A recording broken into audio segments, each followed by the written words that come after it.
Olá, pessoal! Eu sou a Lara Cardoso, analista de marketing aqui da Avalara, e bem-vindos ao primeiro AvaCast, que vai ser agora uma série de podcasts que a gente vai fazer aqui na Avalara.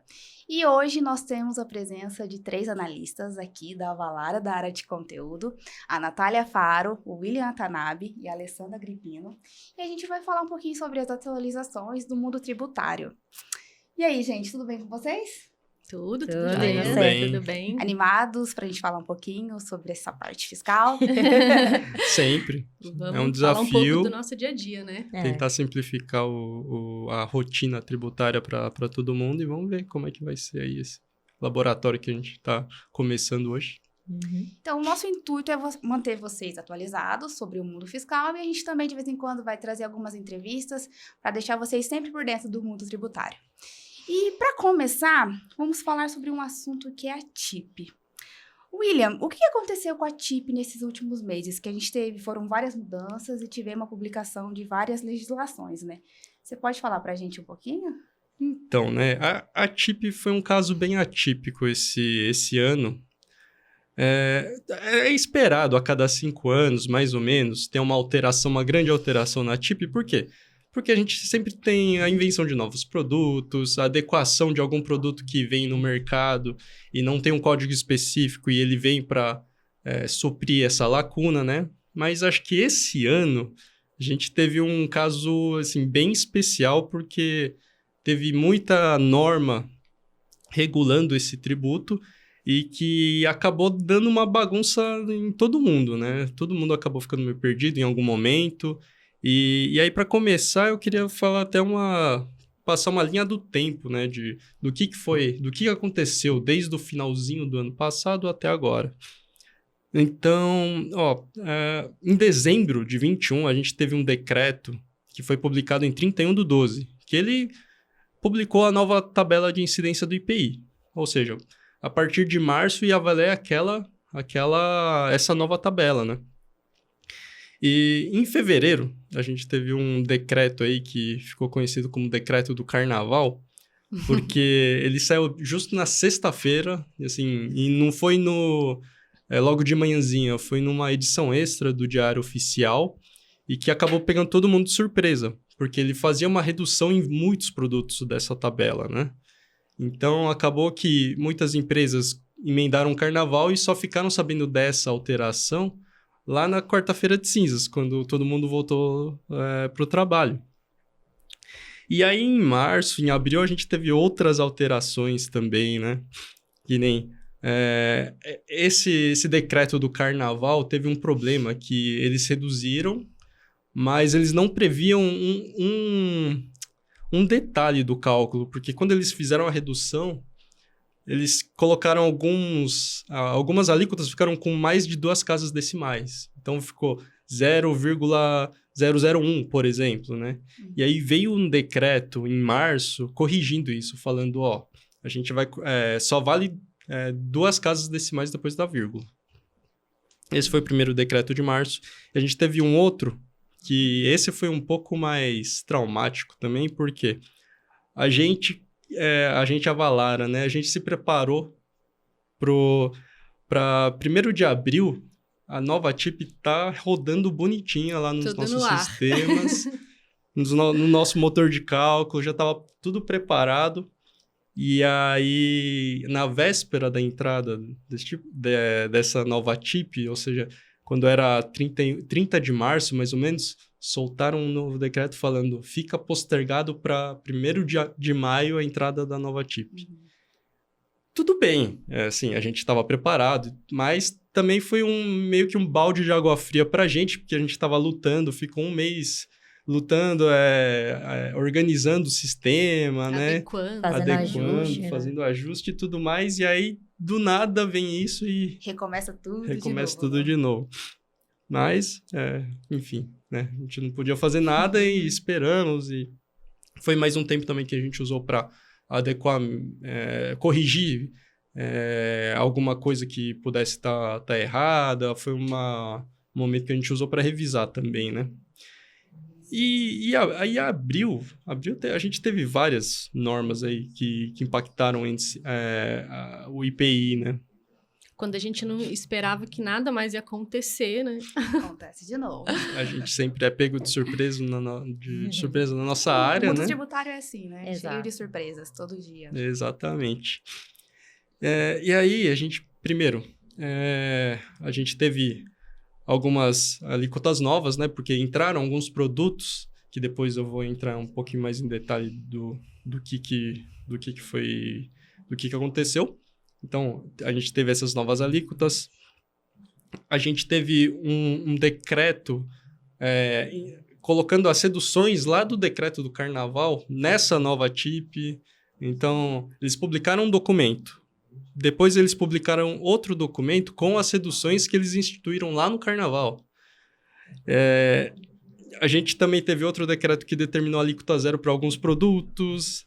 E aí, no finalzinho do mês, no dia 24 de abril, a gente teve ainda outro decreto que reduziu ainda mais as alíquotas do IPI. Então, agora, imagina o contribuinte saber o que ele ia usar no meio de toda essa confusão, né? Qual considerar, né?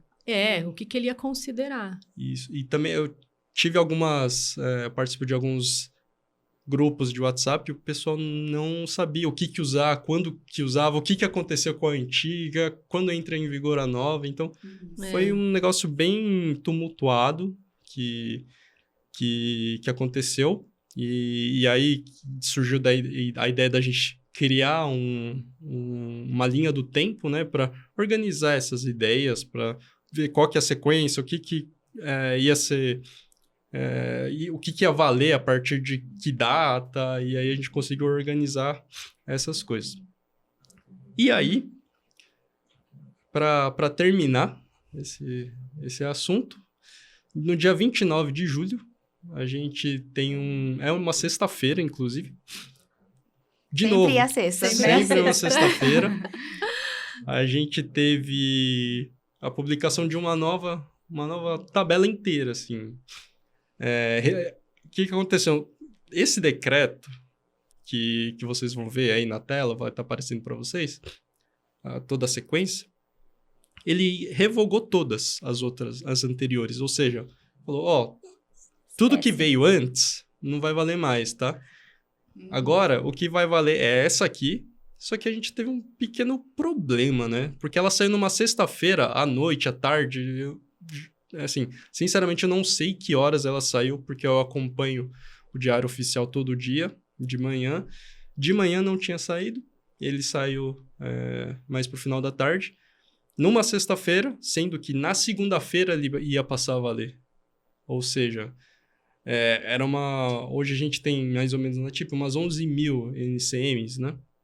Então, a gente teve que preparar o sistema inteiro para fazer essa adequação e tentar garantir com que o sistema ele já estivesse rodando na segunda-feira já com essas novas alíquotas, né? E aí, esse foi o desafio. E essa foi um resumo da história aí, né? Do que aconteceu com a TIP nesse tempo aí, né? E o William sempre atento. Agradecemos muito ao William aqui na Valara. Não é à toa que brincam que o William trabalha 24 horas por dia. Mas brincadeira, ele não trabalha 24 horas. É umas 30. É quase. Né? Natália, agora eu quero ver com você. E a legislação estadual? O que a gente teve de atualização? Ainda falando da legislação federal, a gente teve uma alteração que saiu bastante na mídia que as pessoas estavam falando, que é a Lei Complementar 194, e ela saiu em junho, né, 2 meses atrás, e ela trouxe importantes alterações dentro da legislação tributária. Então, ela estabeleceu que combustíveis, gás natural, energia elétrica, comunicações, transporte coletivo, eles são considerados como bens e serviços essenciais. E aí, dentro disso, ele trouxe impactos para PIS, COFINS importação e também o ICMS. Teve, né, essa alteração, todo mundo ficou falando sobre, e aí eu queria ver com a lei e com o William quais que são esses maiores impactos, né? Tanto para PIS, COFINS e para o ICMS. Uhum. A mídia divulgou bastante, né? Essa lei complementar foi amplamente discutida, né? Os estados também se manifestaram bastante sobre isso.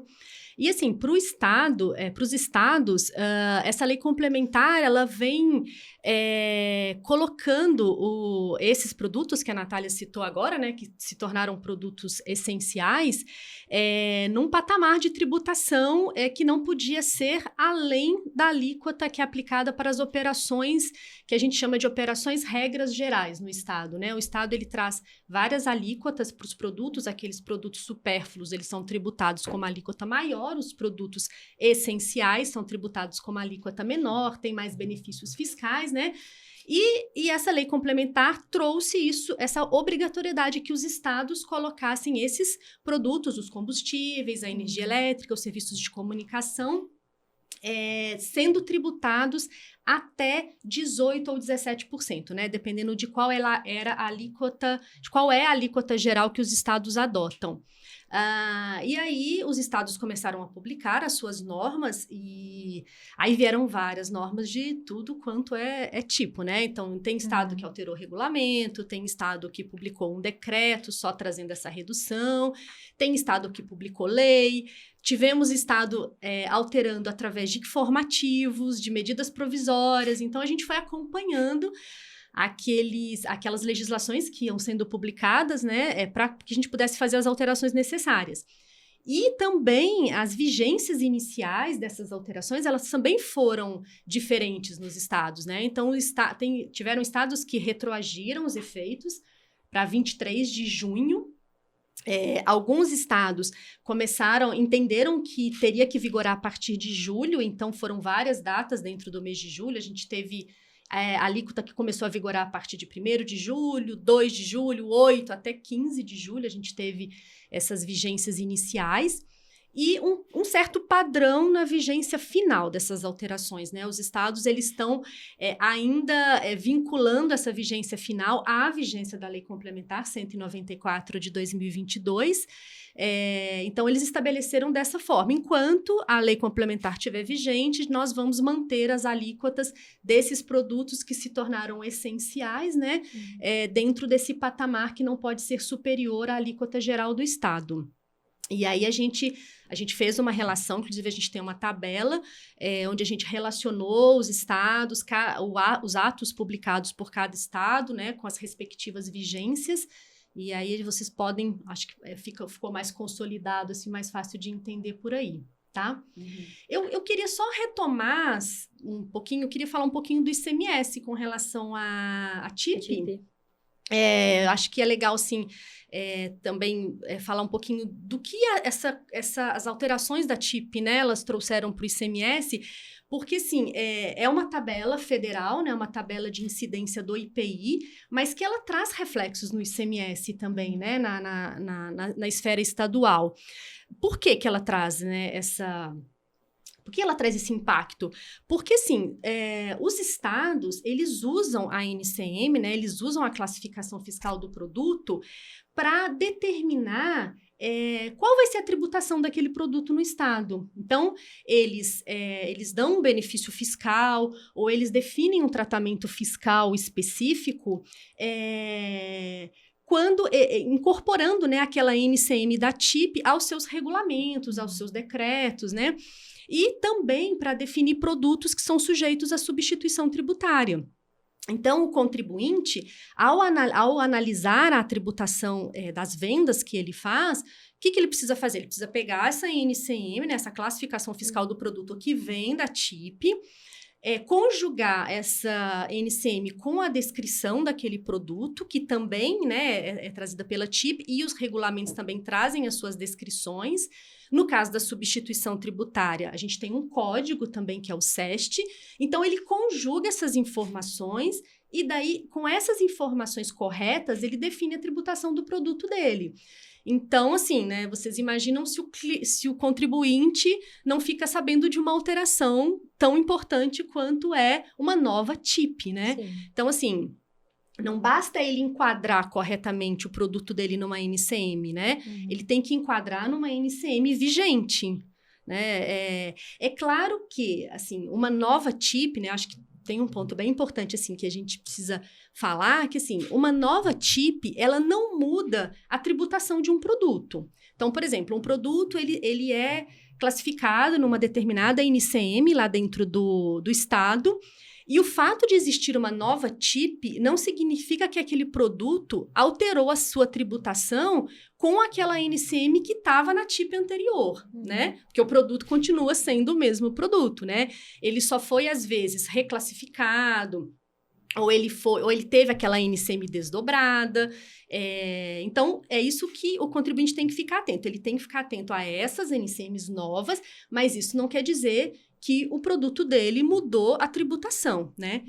E daí, nesse sentido, eu acho que até é importante, eu coloquei aqui para passar para vocês o que a gente usa dentro da esfera estadual, né, que define bem essa questão aí das reclassificações, né, de não alterar o tratamento tributário, que são 2 convênios, né? A gente tem o convênio 117 de 96 e temos o convênio 142 de 2018, né? O 142 é famoso, é o convênio que disciplina as regras da substituição tributária.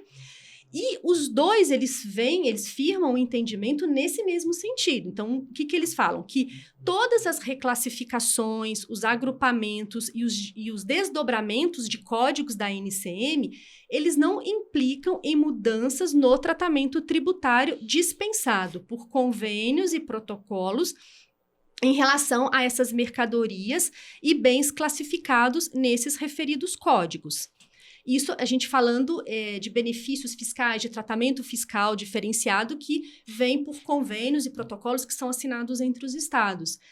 E com relação à substituição tributária, que eu acho que dentro assim, da tributação de ICMS é o que mais causa dúvidas para os contribuintes quando acontece uma mudança tão grande dessa, né?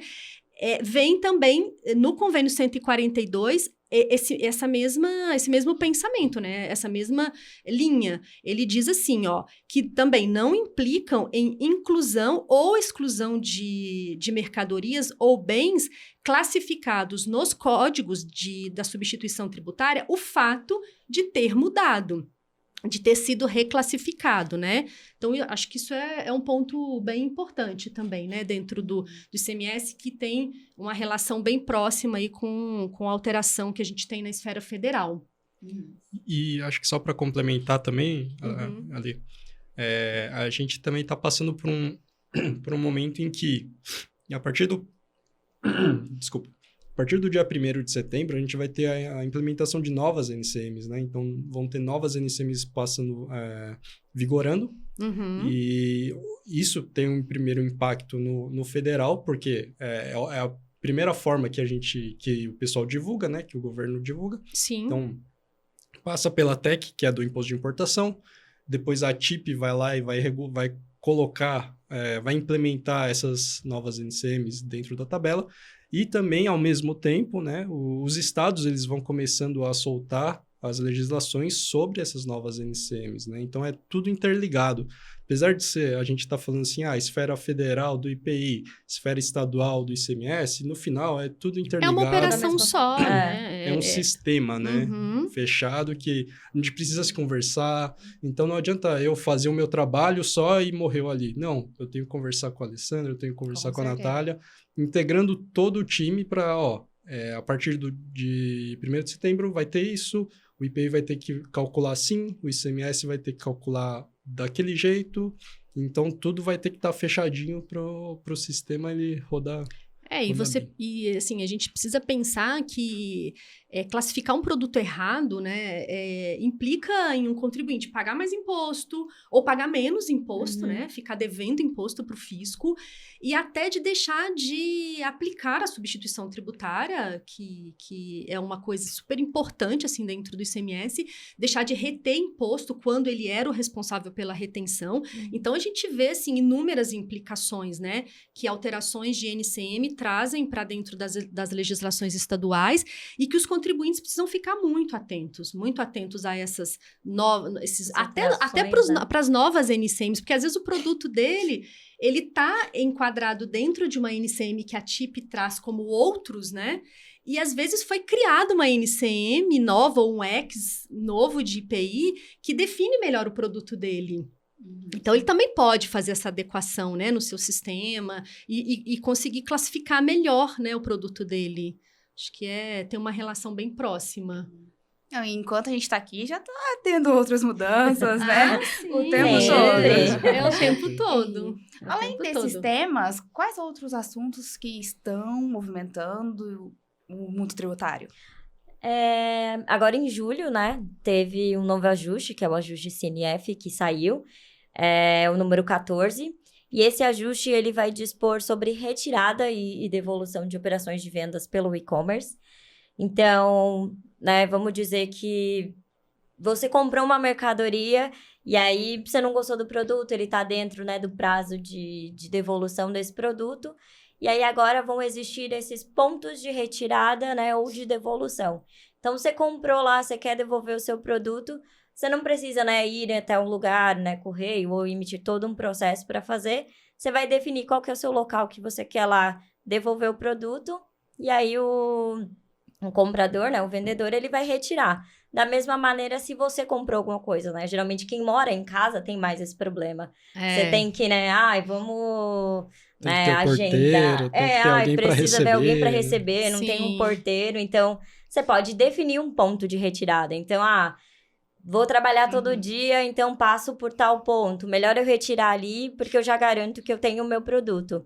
Então, isso, né, ao mesmo tempo, ele vai trazer ótimos avanços de operação, né, de e-commerce. E isso também possibilita crescimento econômico para as pessoas físicas e jurídicas que vão operar com esses pontos, né, de retirada e de devolução. E aí, todos esses contribuintes, né, que começarem a efetuar todas essas operações, eles têm que cumprir todas as obrigações tributárias, né, de principais e acessórias, inclusive emitir uma nota fiscal. Então, referente toda a informação de DANF, né, tudo que tem que ser preenchido no DANF, referente notas, né, de todas as operações, venda, retorno, né, de devolução ou troca, ela precisa ser feita. Então, todas essas informações de como preencher o DANF, a gente encontra lá no ajuste CNF, na cláusula 5ª desse ajuste. E aí, o mais importante, isso vai entrar agora, a vigência inicial vai ser dia 1º de setembro. Então, já todo mundo já consegue ajustar. Mas o mais importante ainda é que tem alguns estados que eles não assinaram esse ajuste, né? Eles não fizeram, não adotaram. Então, Acre, Alagoas, Bahia, Ceará e Mato Grosso, eles não estão dentro desse ajuste, né? Eles não terão aquele ponto de retirada ou devolução. É uma operação super assim, simples, né? Sim. Vamos colocar assim, que é simples, mas que a gente não tinha uma regulamentação no sentido de procedimentos, né? As empresas, a gente sabe que até algumas empresas já adotavam, né, essa sistemática, né, de você poder movimentar essas mercadorias que não diretamente nas suas lojas, filiais, etc. Mas a gente não tinha isso regulamentado a norma, ainda, né? Pra isso. A gente não tinha isso normatizado pelos estados, os procedimentos, né, das notas, né, a gente não tinha isso, e é legal, esse ajuste acho que veio para ajudar bastante aí esse tipo de operação. E Ale, falando sobre estados, conta pra gente o que aconteceu e está acontecendo lá no Rio Grande do Sul. Então, como eu falei, a substituição tributária, ela tá sempre em alta, né, substituição tributária sempre. É um tema que para o ICMS é sempre um tema que sempre tem novidade, né? A gente tem bastante alteração, assim, só para introduzir um pouquinho, a gente tem bastante alteração, né, dentro da substituição tributária, a gente tem muita alteração de pauta fiscal, a gente tem bastante alteração de IVA, né, que é a margem de valor agregado, que é usada no cálculo das retenções. A gente tem sempre alterações nos estados e a gente tem sempre que acompanhar muito de perto essas alterações. E, recentemente, a gente teve uma alteração relevante no estado do Rio Grande do Sul, que o estado tirou 8 grupos de mercadorias da substituição tributária. Então, foram 8 segmentos que saíram da substituição tributária, né? Vou falar para vocês, olha, foram os segmentos, né, de pneumáticos de bicicletas, aparelhos celulares, produtos eletrônicos, artefatos de uso doméstico, ferramentas, artigos de papelaria, materiais elétricos e máquinas e aparelhos mecânicos. Então, assim, imagine, né? A gente chama de segmentos de substituição tributária, né? Mas aqui dentro de cada segmento desse, a gente tem uma infinidade de produtos que deixaram de ser tributados pela substituição tributária. Eles passaram a ser tributados normalmente, saíram da substituição tributária. E aí, o Estado publicou um decreto em junho, que foi o decreto 56.541, vigorando a partir de 1º de julho, e trazendo várias alterações para o regulamento de ICMS do Estado, no sentido de tirar esses produtos da substituição tributária.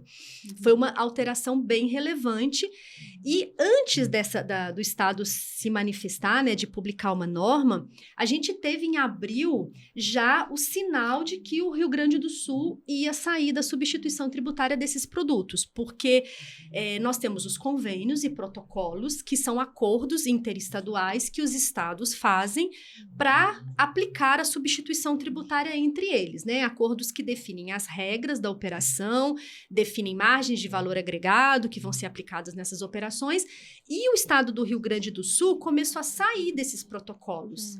Então, lá em abril, foram publicadas alterações em vários protocolos, excluindo o Rio Grande do Sul desses protocolos, desses acordos, né? Então, a gente fala que ele deixou de ser signatário desses acordos. Então, a partir do momento que ele deixa de ser signatário, ele passa a não receber e a não dar saída das mercadorias com substituição tributária. Então, quando esses protocolos foram publicados, a gente ficou atento, assim, poxa, foi publicado, né, na interestadual, na operação interestadual, provavelmente ele vai tirar da operação interna também. E isso tem um impacto gigantesco para os contribuintes que operam lá dentro do Estado ou com o Estado, né, que fazem operações com o Estado. E aí, esses protocolos foram publicados, essas alterações em abril.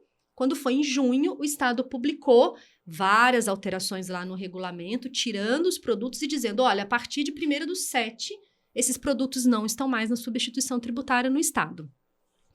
E aí, a gente fez várias, né, alteramos todo o nosso sistema para que esses produtos deixassem de ser tributados dessa forma. E aí, quando a gente para pensar, a gente vê que existe um históricozinho dessas alterações, assim, dos estados saindo da ST, né? Então, não é só o Rio Grande do Sul, né? Não, a gente teve há um tempo atrás, e a gente vai acompanhando, né?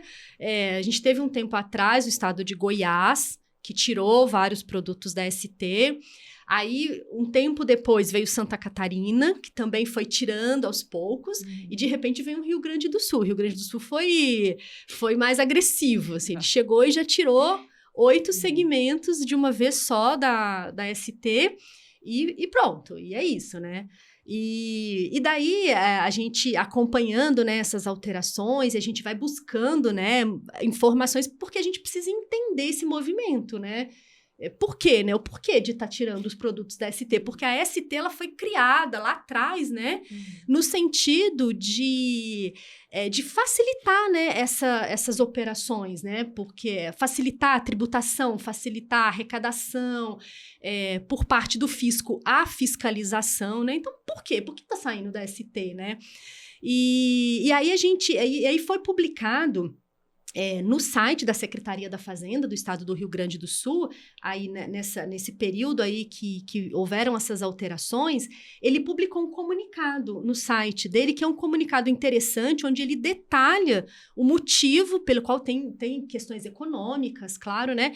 E ele vem detalhando, assim, os motivos pelo qual ele resolveu tirar esses produtos. É importante a gente entender o porquê, né? Sim. Até para que a gente possa fazer as alterações, a gente precisa entender. Até porque esse movimento pode começar a acontecer com outros estados, né? Regularmente, né? Sim, com certeza. E a porque qualquer momento. A qualquer momento. Porque um vai começando, parece que... Opa, ele pode fazer, eu vou fazer ali também, né? Exatamente. E nesse comunicado, ele até cita Santa Catarina no comunicado. Ele fala...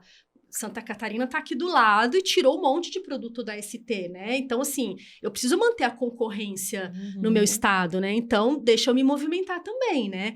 E daí ele publicou, eu peguei um trechinho desse comunicado que foi publicado lá no site deles, onde ele diz o seguinte... que é, na verdade, algo que a gente já vinha estudando também anteriormente, quando Goiás e Santa Catarina saíram, mas que ficou bem evidente com esse comunicado do Rio Grande do Sul. E ele coloca assim, um trechinho. Com as recentes decisões do STF, em especial com o fim da definitividade do ICMS recolhido sob a sistemática da substituição tributária, o Estado viu-se obrigado a monitorar a arrecadação em toda a cadeia de distribuição dos produtos. Ou seja, ele não tá mais fiscalizando só o início da cadeia, ele está começando a ter um trabalho maior, está tendo que fiscalizar todo o elo de distribuição dos produtos, né?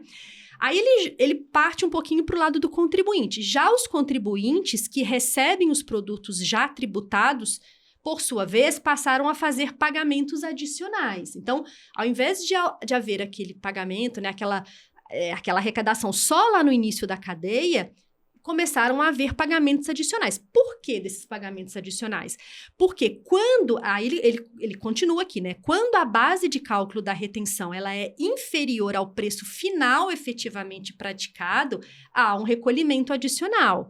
Ou o contribuinte precisa solicitar um ressarcimento mensal de ICMS quando a base de cálculo da retenção é superior ao preço final efetivamente praticado. Por que disso? Ele tem um objetivo de ajustar o imposto inicialmente estimado, né? Que é calculado lá no início da cadeia de circulação. Então, se esse imposto que foi estimado lá atrás, ele não é o imposto verdadeiro, o real imposto daquela operação, precisa haver esse ajuste. Então, o fisco falou... Nossa, tá perdendo sentido, né? O instituto tá perdendo sentido, porque eu tô deixando de fiscalizar só lá o início, né? Tô deixando de ter uma única arrecadação para começar a ter várias arrecadações, né? Então, eu preciso... Assim, a sistemática que teve que ser criada, porque até isso foi adotado durante um tempo, que teve que ser criada para esse controle... estava sendo mais trabalhosa do que fiscalizar uma operação de débito e crédito normal. Uma operação onde não exista a substituição tributária, né? Então, ele vem esclarecendo o motivo, e isso aí não é só o Rio Grande do Sul, isso aí é o posicionamento de outros estados também. Então, a gente está aí atento, né, para ver se não vão acontecer outras alterações, e dentro da substituição tributária é sempre tudo muito importante, assim, a gente acompanhar. Bom, gente, se a gente for falar de todas as atualizações e mudanças, a gente vai ficar até amanhã aqui, né? A gente fica o dia todo. E eu preciso liberar vocês, né? Porque hoje já deve ter acontecido outras mudanças, né? Eu acredito que sim. Com certeza, né? E eu quero agradecer Nath, William, Alessandra, Imagina, por esse obrigada a bate-papo você. aqui, as atualizações. Eu também quero agradecer ao pessoal de casa que ficou com a gente aqui até agora e dizer para ficar de olho nas redes sociais que em breve a gente tem mais um episódio aí. Muito obrigada. Obrigada. Obrigada. Obrigado, pessoal.